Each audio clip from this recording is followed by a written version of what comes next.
So గత 25 రోజులుగా మా మీద ఫాల్స్ ఎలిగేషన్స్ సోషల్ మీడియాలో సర్క్యులేట్ అవ్వడం జరుగుతుంది. సో దీనికోసం అని చెప్పేసి మేము ఒక వీడియో కూడా మిడిల్లో చేసి పెట్టడం అనేది జరిగింది. దాన్ని కూడా చాలా ట్రాల్ చేశారు. సో మాకు ఎక్కడ స్టార్ట్ చేయాలి, ఏం చేయాలి మాకు అర్థం కాలేదు. సో మేము ఒక లీగల్ రూట్ తీసుకొని లీగల్గా ప్రొసీడ్ అవుదామని అనుకున్నాము. ఆ ద్వారా మేము ఈరోజు మా దగ్గరున్న ప్రూఫ్స్ తోటి, మా దగ్గరున్న మా సర్టిఫికేట్స్ తోటి, మా డాక్టర్స్ తోటి ఈరోజు ప్రెస్ మీట్ పెట్టి ప్రెస్కి ఓపెన్గా మేము చెప్పడం అనేది జరిగింది. వాళ్ళ క్వశ్చన్స్కి మేము ఆన్సర్ ఇవ్వడం అనేది జరుగుతుందన్నమాట. సో మా దగ్గర లైసెన్సెస్ కానివ్వండి, డాక్టర్స్ కానివ్వండి, ప్రతి ఒక్కటి మా దగ్గర ఉన్నాయి అని చెప్పేసి మేము ఓపెన్గా ప్రూఫ్స్తో ద్వారా మేము ప్రెస్ మీట్లో మేము కూర్చోడం జరిగింది.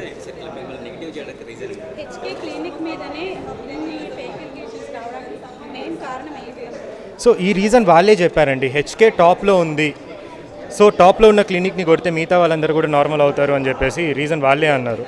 సో మీ దగ్గర 40 క్లినిక్స్, ఇప్పుడు 40 క్లినిక్లలో 50 క్లినిక్ల లిస్ట్ ఉంది నా దగ్గర. ఈ 50 క్లినిక్లు కూడా ఫేక్ డాక్టర్స్ని పెట్టుకొని నడిపిస్తున్నారు అని మీ దగ్గర చెప్పినప్పుడు 50 క్లినిక్ లిస్ట్ గురించి మీరు ఎందుకు రోజు మాట్లాడట్లేదు? రోజుకొక వీడియో ఓన్లీ హెచ్కే గురించి ఎందుకు పెడుతున్నారు? మీరు పెట్టడం కాకుండా మీ గ్రూప్ తోటి ఒక 4-5 ఛానల్స్ కంబైన్ అయ్యి ప్రతి ఒక్క రోజు ఒకే ఒక టాపిక్ పైన ఓన్లీ హెచ్కే పైనే ప్రతి ఒక్కళ్ళు ఎందుకు వీడియోస్ చేస్తున్నారు? అండ్ మీరు కొన్ని మీడియా ఛానల్స్కి కానివ్వండి, కొంతమంది ఇన్ఫ్లుయెన్సర్స్కి కానివ్వండి పే చేసి మరీ ఇలా నెగిటివ్ పబ్లిసిటీని ఎందుకు చేస్తున్నారు? సో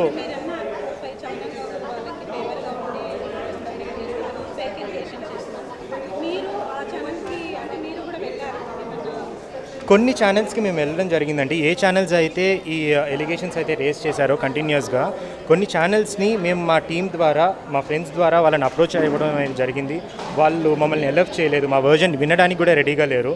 అండ్ ఇంతకుముందు చెప్పినట్టు ఎవరైతే ఈ ఎలిగేషన్స్ అన్ని స్టార్ట్ చేశారో ఆవిడ ఒకరి ద్వారా, మా సర్కిల్లో ఒకరి ద్వారా మాకు ఒక వాయిస్ నోట్ పంపించడం అనేది జరిగింది. హెచ్కేలో ఇలాంటి ఎలిగేషన్స్ ఉన్నాయి, వాళ్ళు ఇవి తప్పులు చేశారు, మీరు ఒకసారి వాళ్ళకి చెప్పండి, వాళ్ళని సరిదిద్దుకోమని చెప్పండి అని చెప్పేసి. అది విన్న వెంటనే మాకు అర్థమైంది ఎవరు దీని వెనకాల ఉన్నారు, ఎవరు చెప్పారు అని చెప్పేసి. మేము మా సైడ్ ఆఫ్ వర్జన్ మీరు వినండి, మేము మా సైడ్ ఆఫ్ వర్జన్ విన్న తర్వాత, మా నిజం మీరు విన్న తర్వాత మీకు ఏది న్యాయం అనిపిస్తే మీరు వాళ్ళపైన స్టాండ్ తీసుకొని మీరు మాట్లాడవచ్చు అని చెప్పేసి అన్నారు. కానీ మా సైడ్ ఆఫ్ వర్జన్ ఏమాత్రం వినకుండా, మాకు ఆ ఛాన్స్ కూడా ఇవ్వకుండా నెక్స్ట్ డేనే ఇంటర్వ్యూలో కూర్చొని ఇలా మాట్లాడడం అనేది జరిగిందనమాట. అండ్ అక్కడి నుంచి కూడా స్టార్ట్ అయింది. అండ్ ఎవరైతే కొన్ని మీడియా ఛానల్స్కి మేము కూడా అప్రోచ్ అయ్యామండి, వాళ్ళు మమ్మల్ని అలౌ చేయలేదు. సారీ అబద్ధం అండి. హెల్త్ ఇష్యూస్ రావడానికి మేము చేసేది these are all aesthetic treatments. అంటే మా ఒక పిగ్మెంటేషన్ వచ్చింది, ట్యాన్ వచ్చింది, ఆర్ హెయిర్ ఫాల్కి, ఇట్లాంటి వాటికి మేము ట్రీట్ చేస్తున్నాం అనమాట. ఇన్విజివ్ ప్రొసీజర్స్ మేము చేయలేదు. ఇప్పుడు మేము ప్లాస్టిక్ సర్జరీ డిపార్ట్మెంట్ ఇప్పుడు మేము స్టార్ట్ చేసాం, ఇంకా కంప్లీట్గా కూడా స్టార్ట్ అవ్వలేదు, రైట్? సో ఇప్పటి వరకు కూడా ఇప్పుడు ఆవిడ కొంతమంది కూడా ఇట్లా వీడియోలో చెప్పారు, ఎక్కడో ఏదో స్టేట్లో ఎవరికో మొహం గాలిపోయింది, ఏదో వాళ్ళు హెయిర్ ట్రాన్స్ప్లాంటేషన్ తీసుకోవడం వల్ల ఎవరో చనిపోయారు అని ఏవేవో తీసి వేరే క్లినిక్స్లలో జరిగిన ఇన్సిడెంట్స్ తీసుకొని వచ్చి హెచ్కే గురించి మళ్ళీ మాట్లాడుతూ జనరలైజ్డ్గా ఇన్సిడెంట్స్ తీసుకొని వచ్చి హెచ్కే గురించి మాట్లాడడం అనేది జరిగిందండి. మీరు ప్రతి ఒక్క వీడియో కూడా ప్రాపర్గా చూడండి, ప్రజలకు కూడా చూడొచ్చు. జనరలైజ్డ్గా అన్ని ఇన్సిడెంట్స్ తీసుకొని వచ్చి హెచ్కే గురించి మాట్లాడడం అనేది జరుగుతుంది. హెచ్కేని పాయింట్అవుట్ చేస్తూ ఒకే ఒక క్లయింట్ ఇప్పటివరకు బయటికి రావడం జరిగింది. ఆ క్లయింట్కి కావాల్సిన ప్రూఫ్స్ కానివ్వండి, ఆ క్లయింట్కి కావాల్సిన ఏవైతే ఉన్నాయో అవి కూడా మేము ఓపెన్గా మీడియాలో అనేది పెట్టడం అనేది జరిగింది. ఫస్ట్ అయితే ఈ యూట్యూబర్స్ అందరు ఎవరైతే ఉన్నారో, అంటే ఒకరు చేస్తున్నారని చెప్పేసి ఇంకొకరు చేయడం, కొంతమంది వ్యూస్ కోసం చేయడం, కొంతమంది దీనికోసం చేయడం అయింది. మీరు అవేర్నెస్ అని చెప్పేసి ఇది చేస్తున్నారు. ఈ అవేర్నెస్ ప్రోగ్రామ్ అని అన్నప్పుడు అట్లీస్ట్ ఒక 2 minutes ఆఫ్ టైం అన్నా మీరు దీని మీద రీసెర్చ్కి పెట్టారా? వెబ్సైట్లో ఓన్లీ 2 డర్మటాలజిస్టులు ఉన్నారు, అంటే ఈ 5 క్లినిక్లు 2 పేరు మీద రన్ అవుతున్నాయి అని అన్నారు. ఒక్కసారన్నా ఒక క్లినిక్కి కాల్ చేశారా, ఇక్కడ డర్మటాలజిస్ట్ ఉన్నారా అని ఎంక్వైరీ చేసుంటే ఆ రోజే మీకు అర్థమైపోయేది డర్మటాలజిస్టులు ఉన్నారు అని చెప్పేసి. సో ఎటువంటి ఇన్ఫర్మేషన్ లేకుండా గూగుల్లో బిట్స్ అండ్ పీసెస్లో ఉన్న ఆ ఇన్ఫర్మేషన్ తీసుకొని దాని నుంచి ఏదో ఒక స్టోరీ అల్లేసుకొని మొత్తం చేశారు. అండ్ వీళ్ళందరి మీద కూడా డెఫినెట్లీ మేము యాక్షన్ తీసుకుంటున్నాము. సో మా అడ్వకేట్ గారు చూసుకుంటున్నారు. అండ్ డెఫినెట్లీ స్ట్రిక్ట్ యాక్షన్ అనేది, ఎందుకంటే దీన్ని వదిలేస్తే ఇంకొకసారి కూడా ఇలానే అవ్వడం అనేది అవుతుంది. కాబట్టి వాళ్ళకి అది తెలియాలి, ఇంకొకసారి ఇంకొకళ్ళని అనే ముందు. ఎందుకంటే ఒక దాన్ని పడేయడం అనేది చాలా ఈజీ, కానీ to build something it takes years. Years of dedication. So just ఒక వ్యూస్ వస్తున్నాయి, లేకపోతే తమ్నేల్ ఇలా పెడితే అవుతుంది. తమ్నేల్ హెచ్కే అని ఉంటుంది, లోపల ఇన్ఫర్మేషన్ అంతా ఇంకేదో ఉంటుంది. హెచ్కేలో 40 ఫేక్ డాక్టర్స్ అంటారు. ఒకసారి తీసుకొని రండి, హెచ్కేలో 40 ఫేక్ డాక్టర్స్ని నాకు చూపించండి. వాళ్ళు నా పార్ట్నర్సా, లేకపోతే శాలరీ బేసిస్ మీద ఉన్నారా? Even I want to see who are those 40 members. ఇప్పుడు మీ దగ్గర అన్ని ఒరిజినల్ డాక్యుమెంట్స్ అన్నీ ఉన్నాయి. ఎస్. కానీ ఇంత ధైర్యంగా మీడియా ముందుకు వచ్చి ఫేక్ ఇంజెక్షన్స్ పెట్టడానికి మెయిన్ రీజన్ ఏమైనా? వాళ్ళే చెప్తున్నారు కదా, హెచ్కే వాళ్ళు టాప్లో ఉన్నారు, నంబర్ 1లో ఉన్నారు, వీళ్ళని కొడితే మిగతా వాళ్ళందరూ సెట్ అవుతారు. సో ఇది మేము చెప్పింది కాదు, వాళ్ళ మాటలే చెప్తున్నారు. హాయ్, నేను మీ అడ్వకేట్ నాగూర్బాబు. ఈరోజు సోషల్ మీడియాలో హెచ్కే క్లినిక్ మీద జరుగుతున్నటువంటి రూమర్స్ అన్నీ మీరు చూస్తూనే ఉన్నారు. హెచ్కే క్లినిక్లో 40 మంది ఫేక్ డాక్టర్స్ ఉన్నారనేటువంటి allegations, HK clinic proper licenses లేకుండా, లీగల్గా ఎలాంటి అథెంటిసిటీ లేకుండా వాళ్ళు క్లినిక్ రన్ చేస్తూ ఉన్నారని, ఫేక్ ప్రొసీజర్స్ ఫాలో అవుతూ ఉన్నారని కొన్ని ఎలిగేషన్స్ రావడం జరిగింది. దీనికి సంబంధించి మేము పబ్లిక్ డొమైన్లోకి వచ్చి, హాస్పిటల్ తరఫున పబ్లిక్ డొమైన్లోకి వచ్చి each and every document, every licence DGP గారికి ఇవ్వడం జరుగుతూ ఉంది. అలాగే ఇవి రైట్ టు ఇన్ఫర్మేషన్ యాక్ట్ ద్వారా ప్రతి ఒక్కరికి అవైలబుల్లో ఉంటాయి. ఆల్ రిజిస్ట్రేషన్స్ మీకు యాక్సెసిబుల్లో ఉంటాయి. సో ఈ రూమర్స్ని నమ్మొద్దు. ఎవరైతే ఈ టార్గెట్ ఇంటెన్షనల్గా చేస్తూ ఉన్నారో, వెల్నెస్ ఆఫ్ ఉమెన్ అనే ప్రైవేట్ లిమిటెడ్ అనే ఒక ఆర్గనైజేషన్ దీన్ని వెనకుండి ఈ మలేషియస్ క్యాంపెయిన్ చేయిస్తూ ఉన్నారని మా దృష్టిలోకి రావడం జరిగింది. వాళ్ళ మీద 2 కోట్ల నష్టపరిహారం క్లెయిమ్ చేస్తూ మేము కేసు ఫైల్ చేయడం జరుగుతుంది.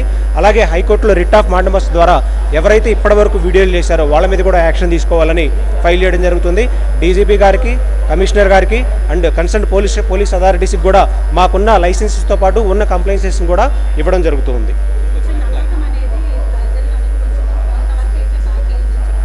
అవును అవును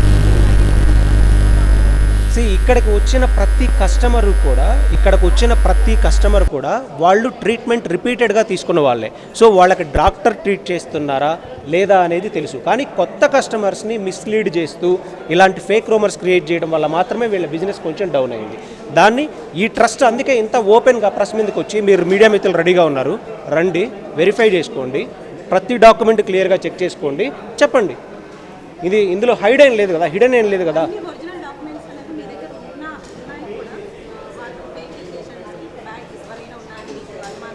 yes, wellness of women private limited ఈ సంస్థ ఉండి, ఆ సంస్థ బోర్డ్ ఆఫ్ డైరెక్టర్గా పూర్ణిమ అనేటువంటి మహిళ, ఆమె ఏదో సోషల్ రెస్పాన్సిబిలిటీతో నేను చేస్తున్నాను అని బయట చెప్పుకుంటూ ఆమె బిజినెస్ని డెవలప్ చేసుకోవడం కోసం తన వెబ్సైట్లో 30,000 రూపాయలకి 20,000 రూపాయలకి తన ఫిట్నెస్ కోర్సుల్ని సెల్ చేసుకుంటూ ఇలాంటి ఫాల్స్ ఎలిగేషన్ చేసి సోషల్ మీడియా ఫేమ్ కోసం మాత్రమే చేస్తూ ఉంది.